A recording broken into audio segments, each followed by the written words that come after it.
Pessoal, tudo bem com vocês? Eu espero que sim. Sejam todos muito bem-vindos aqui a mais um boletim informativo no Alô INSS. Eu sou a Ana Paula e eu trago notícia quente para vocês aqui hoje. Trago notícia maravilhosa, notícia importante. Vamos falar a respeito do 14º, vou falar a respeito de um auxílio de 2.000 que pode ser pago aos aposentados, pensionistas e também BPC-LOAS. Vou trazer a respeito da revisão da vida toda, do julgamento do STF. Vou trazer também outras duas notícias extremamente importantes. Uma é garantia do aposentado e eu vou trazer para vocês aqui também. Então, se fosse você, aposentado, pensionista, beneficiário do INSS que está me assistindo, não perderia esse vídeo. Fica comigo até o final, que eu garanto que você não vai se arrepender, pois eu vou trazer aqui informação nova, informação quente, informação importante para vocês. Isso aí urgente nessa tarde aqui de hoje, então eu vou trazer tudo em detalhe para você, tudo bem? Eu aproveito rapidamente para falar com você que precisa de empréstimo consignado. Você pode chamar a nossa equipe, que nossa equipe está intermediando o contrato de aposentado, pensionista, BPC e também de quem tem saldo de FGTS. Então pode chamar a gente, que é de graça, a gente não cobra nada e você vai ter o maior canal, um dos maiores, canais de INSS do Brasil, intermediando o seu contrato junto ao banco, sem custo nenhum, sem pegadinha, é só para manter a sua segurança mesmo na contratação pela internet, tudo bem? Então pode chamar a nossa equipe, que nossa equipe vai estar te ajudando e bora lá para as notícias, já que a gente tem várias informações aqui hoje para trazer para vocês. Rapidinho também, você que ainda não é inscrito no canal, eu aproveito para te convidar a se inscrever. Aqui embaixo do vídeo vai ter um botão escrito inscreva-se em vermelho, clicou estará inscrito, é só deixar o joinha. O Alô INSS, além de ser um dos maiores canais de previdência do país, ele traz aqui como objetivo informação, orientação, explicação previdenciária e também sobre outros direitos que você, beneficiário da Previdência Social, aposentado, pensionista, pessoa idosa com deficiência e até servidor público, possam vir a ter e não conhecem. E por falta da informação, você deixa de receber, às vezes, uma ajuda, um auxílio que pode complementar a sua renda. E hoje eu quero trazer algumas informações sobre isso. Inclusive, eu quero falar também com quem tem entre 55 e 65 anos de idade. Tem alguém aí que tem entre 55 e 65 anos de idade? Comenta aí a sua idade, porque você sabia que dependendo da sua idade, dependendo do benefício que você recebe, dependendo do estado, da cidade que você mora, você pode ter acesso a uma série de outros direitos?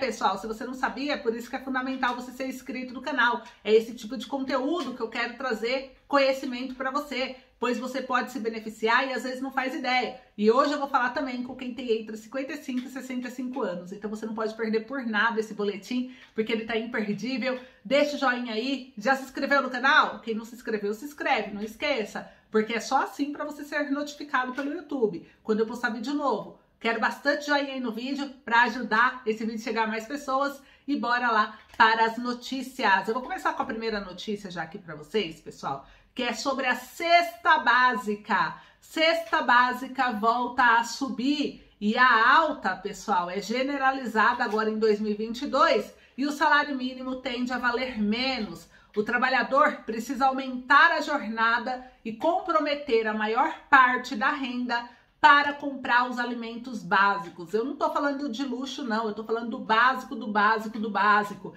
E isso deu na mídia, tá em todos os jornais, inclusive. O preço médio da cesta básica aumentou em outubro, em 12 das 17 capitais pesquisadas pelo DISE.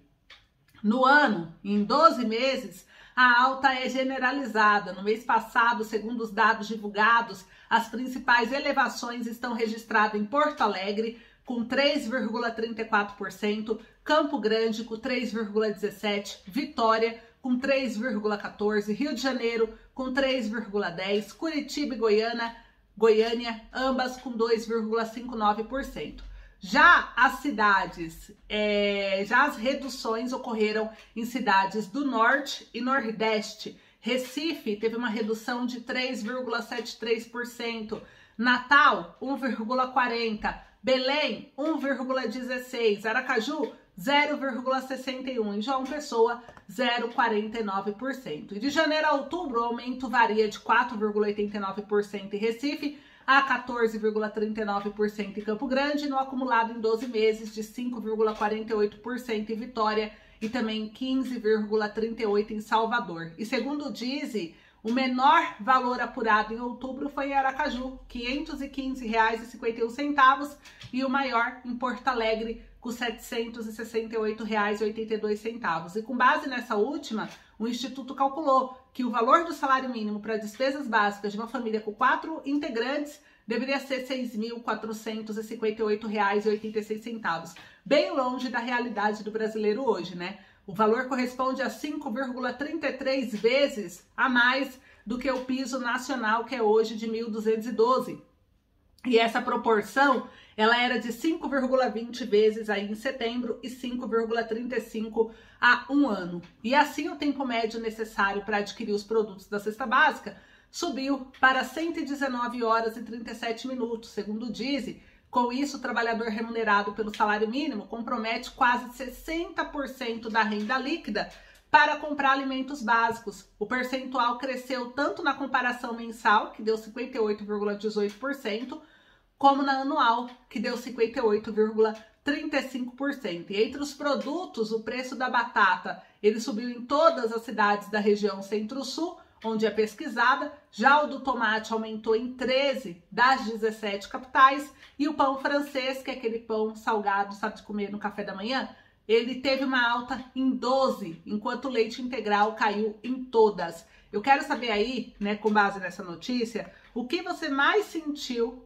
de aumento nos produtos da cesta básica aí onde você mora. Comenta aqui pra mim a cidade, o estado onde você mora, e como que você sente em relação ao aumento dos preços. Teve alguma coisa que reduziu aí de preço? Alguma coisa que aumentou mais? Vai comentando aí pra mim, porque isso daqui, pessoal, é fundamental. Eu sempre falei pra vocês que eu vou trazer esse tipo de informação, justamente porque o salário mínimo tem tudo a ver com isso. O reajuste salarial de vocês, aposentados e pensionistas, tem tudo a ver com isso. Por isso que eu cobro a importância da gente acompanhar, da gente cobrar, da gente articular junto ao governo uma nova política de reajuste de salário mínimo. Tanto que nessa semana agora, nessa próxima semana, o sindicato vai se encontrar, alguns sindicatos, né, se reuniram, já oficializaram para a grande mídia que vão se encontrar com o presidente eleito Lula para poder pedir um aumento de R$ 1.348, passar a ser o salário mínimo ano que vem. Então a gente vai acompanhar, inclusive eles falaram que seria só para o ano que vem, porque 2024 eles querem uma nova política e o trabalhador merece isso, o aposentado, o pensionista,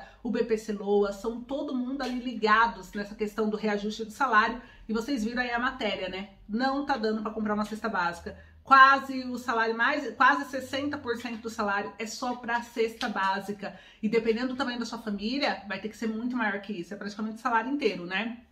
E como que fica aluguel, água, luz, internet, lazer, saúde, né? Muita gente usa medicamento contínuo, precisa ter um salário melhor. Isso daí vai ajudar, inclusive, a reduzir o endividamento no nosso país. Então a gente precisa mostrar isso muito claro para os políticos, porque senão, pessoal, isso aumenta um deles. Você viu em São Paulo, né? O governador aumentou em 50% o salário dele. Então a gente vê que para o povo não tem dinheiro. Mas quando é para os políticos, tudo é muito fácil, tudo é muito rápido e tudo é muito alto quando se fala em reajuste, não é mesmo? Então é isso, pessoal. Agora eu vou trazer a segunda informação para vocês, que é sobre a revisão da vida toda. Muita gente ansioso porque o julgamento começou ontem e as pessoas querem saber o que deu o julgamento da revisão da vida toda. Pessoal, ainda está acontecendo.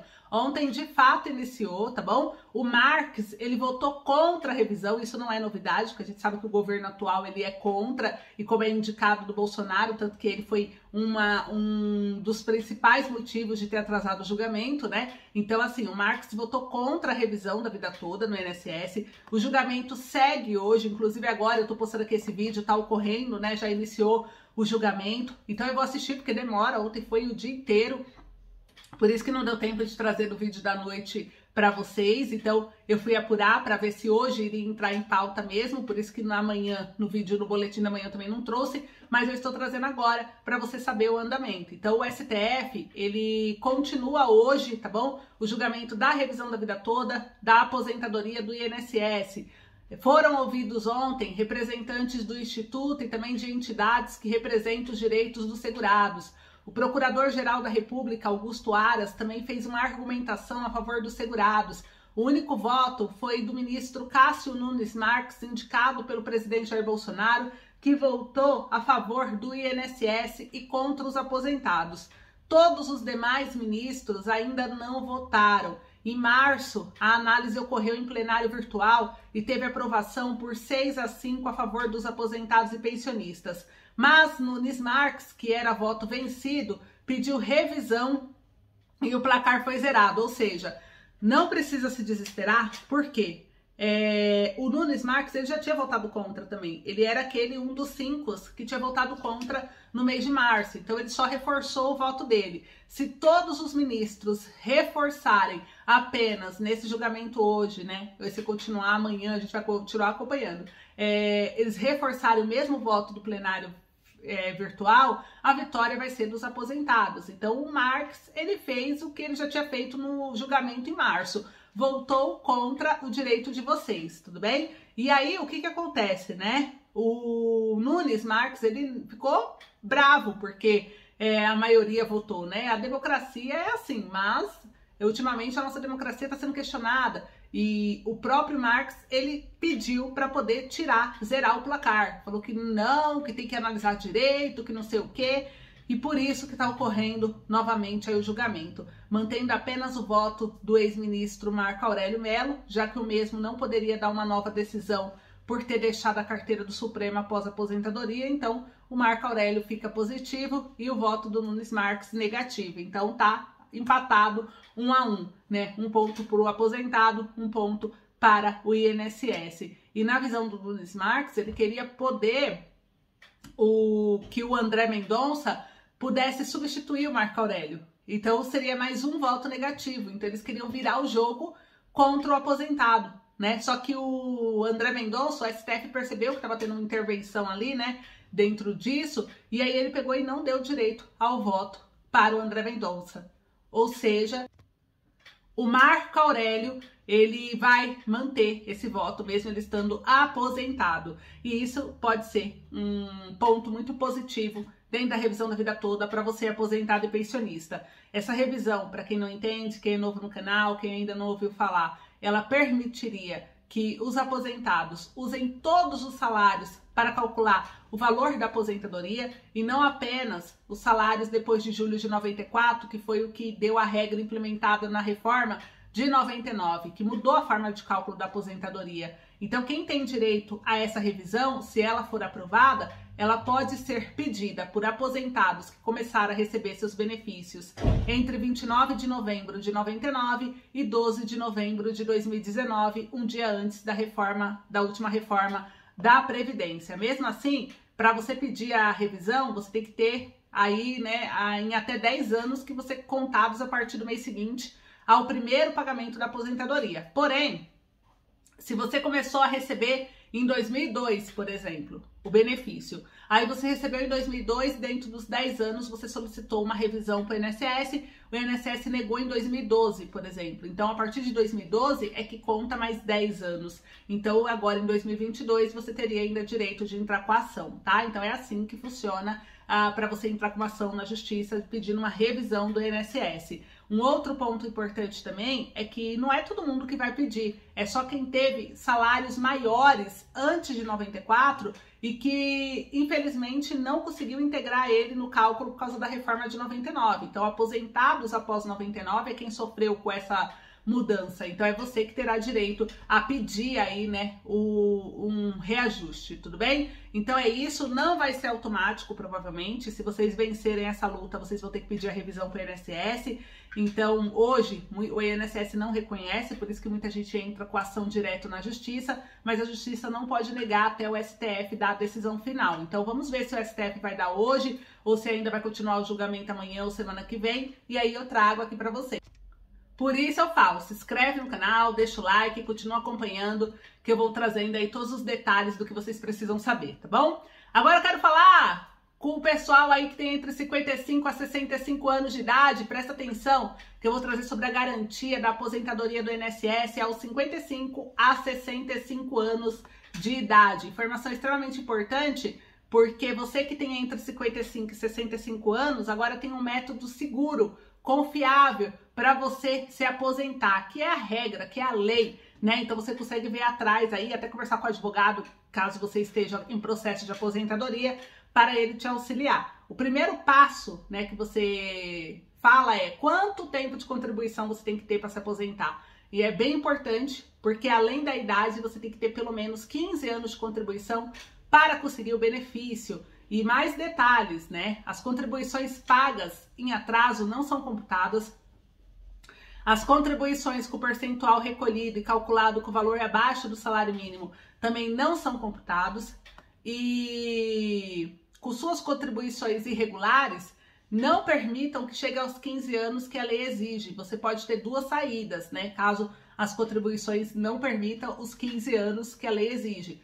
A primeira saída, dá para você recuperar o tempo de serviço do passado e suprir a falta do tempo necessário para se aposentar. Não precisa indenizar a Previdência, porque a culpa da falta da contribuição é do patrão. E a partir de, se você trabalhou por conta própria, a partir de 2003, dá para recuperar também, sem ter que pagar nada para o INSS. Isso acontece quando o trabalhador autônomo que presta serviço da empresa tinha que ter o desconto de 11% da remuneração e não ocorreu. Como essa responsabilidade é da empresa, o trabalhador não pode ser prejudicado. E para se aposentar a partir dos 55 anos de idade, a regra comum, né, da aposentadoria por idade urbana ou híbrida, com tempo urbano e rural alternados, nesse caso os homens se aposentam com 65 e mulheres com 62. Mas é uma novidade para 2023, né? Mas se o trabalhador ou trabalhadora for rural ou tiver algum tipo de deficiência, a regra é diferente. Aí você consegue se aposentar, caso você seja mulher, a partir dos 55 anos e caso seja homem, a partir dos 60 anos. E para dar entrada na aposentadoria por idade em 2023, você pode fazer de casa, online, através do Meu INSS. Lá você vai ter acesso, inclusive, ao espelho do seu CNIS, que é o extrato previdenciário oficial do INSS. Se o CNIS estiver errado, você pode ter o benefício negado ou aprovado com erro, por isso é importante conferir o CNIS com a sua carteira de trabalho, tá? E aí, depois disso, lá vai pedir os documentos, ela vai falar quais são os documentos necessários, é só juntar e solicitar e aguardar. Tudo bem? Espero que dê tudo certo aí para você e para sua família. E agora, pessoal, vamos falar a respeito do 14º salário, também sobre a possibilidade de um auxílio de R$2.000 para aposentado, BPC e pensionista. Eu vou começar já com esse auxílio de 2.000, porque é o seguinte, né? Muito aposentado não sabe, mas existe o auxílio aí de R$2.000, que é uma sugestão legislativa. Lá no E-Cidadania, que é o portal onde qualquer cidadão pode dar uma ideia de um projeto, de uma lei, um cidadão foi lá, que foi a ideia proposta pelo Jefferson Brandão Leone, ele é da Bahia. Ele conseguiu até o dia 17/10/2020 mais de 20.000 apoios. Ele conseguiu, na verdade, 26.479 apoios dentro de uma ideia que ele teve de criar o abono extra de 2.000 para aposentados, BPC, pensionistas do INSS. Em virtude da crise do país que o país enfrentou da pandemia, foi um dos piores picos da pandemia, ele pediu para criar um abono extra de 2.000 para ser pago até o final do ano para os aposentados, BPC, pensionistas que tenham um salário de até 3 salários mínimos. Só que aí o que aconteceu? A ideia conseguiu 20.000 apoio, conseguiu 26.000, mais do que os 20.000. E aí ela virou uma sugestão legislativa. Essa sugestão foi parar nas mãos do senador Paulo Paim, que é do PT, do mesmo partido do presidente eleito, né, Lula. E aí o que aconteceu? O Paulo Paim focou o 14º salário e não avançou com a criação do abono de 2.000, com esse auxílio de 2.000. Então está com o Paulo Paim, lá na Comissão de Direitos Humanos. Quem tem interesse nesse abono, nesse auxílio, nessa ajuda, até mesmo pelo Paulo Paim ser do mesmo partido do presidente eleito, a gente pode cobrar seriamente o Paulo Paim para ele avançar e transformar em um projeto de lei para que essa ideia, que virou uma sugestão, possa virar um projeto e ser tramitada no Congresso. Se o Paulo Paim não transformar em um projeto, não tem como ela avançar, ao menos que outro relator pegue essa proposta. E a gente tem que cobrar o deputado, o senador do seu estado, para que ele possa abraçar essa causa e a gente tenha mais uma mais um auxílio aí, mais uma possibilidade de ter mais um auxílio sendo aprovado para quem é aposentado e pensionista, né? Então, quanto mais projeto circular para o aposentado, melhor. Um dia um deles é aprovado, né? E o 14º salário é a mesma coisa, só que o 14º ele avançou, né? A diferença do 14º salário para o abono de 2000 é que o 14º virou projeto, é que o 14º passou por todas as comissões da Câmara e foi aprovado, faltou somente a CCJ. O 14º, ele sofreu um golpe, né, do governo junto ao Arthur Lira, que tiraram o projeto de cena. E aí o que acontece, né? Inclusive o Lula informou apoio ao Arthur Lira para a Câmara no próximo ano. E o Bolsonaro fez o quê? Após o Lula se manifestar em apoio ao Arthur Lira, o Bolsonaro foi lá e autorizou cancelar o orçamento secreto para os deputados, porque ele cancelando o orçamento secreto, o Arthur Lira não vai conseguir colocar lá em pauta para votar as emendas que eles haviam negociados. Então, o Arthur Lira pode perder força, né, na eleição no ano que vem, na troca, para ele poder continuar assumindo a Câmara. Então a gente viu que tá já um movimento, né, já começa esse negócio de compra de votos, então já começou. E se o Arthur Lira foi quem tirou o 14º e o Lula tá apoiando ele e os dois agora estão próximos, isso significa que existe uma grande possibilidade do 14º salário ser colocado em pauta. Isso porque o deputado Ricardo Silva agora faz parte da equipe de transição do Lula e ele disse que está conversando com o governo, vai articular o 14º. O 14º para avançar depende do Arthur Lira na questão de Câmara, né? Por quê? Porque o Arthur Lira é quem tirou de pauta e disse que ia criar a comissão especial. Então a gente tem que fazer com que quem ganha a eleição ali da Câmara para poder ser o presidente da Câmara, no lugar, se não for o Arthur Lira, que tem que ser alguém que seja a favor do aposentado, que esteja mais pro lado do aposentado do que pro lado do governo atual do Bolsonaro, porque o Bolsonaro ele foi contra o 14º. Então a gente precisa que tenham presidentes ali na comissão, que sejam das casas legislativas, que possam pautar de fato o que é bom para o povo, né? Que tenha uma imparcialidade aí, mas senão vai ser muito difícil, né? Aí a gente pode tentar com a PEC, que tem que ser votada até o dia 10, ou por meio de medida provisória. Mas aí vamos ver como que esse governo eleito vai lidar com essa pressão, com essa cobrança. Os jornais já estão postando sobre o 14º, inclusive saiu aqui, ó, 14º salário pode ser ainda pago nesse ano de 2022? Olha outro título, 14º salário vai ser pago em 2023 com o Lula? Então, assim, os jornais já estão trazendo esse tipo de conteúdo e isso ajuda a pressionar muito o governo. Então, a nossa luta continua. Eu conto com você para a gente continuar cobrando, para quem sabe vocês consigam nesse próximo ano ter um 14º salário, tudo bem? Então, a gente continua na luta, hein? Conto com você, deixa um tamo junto. Esse é o vídeo de hoje, obrigada, um beijo, até logo.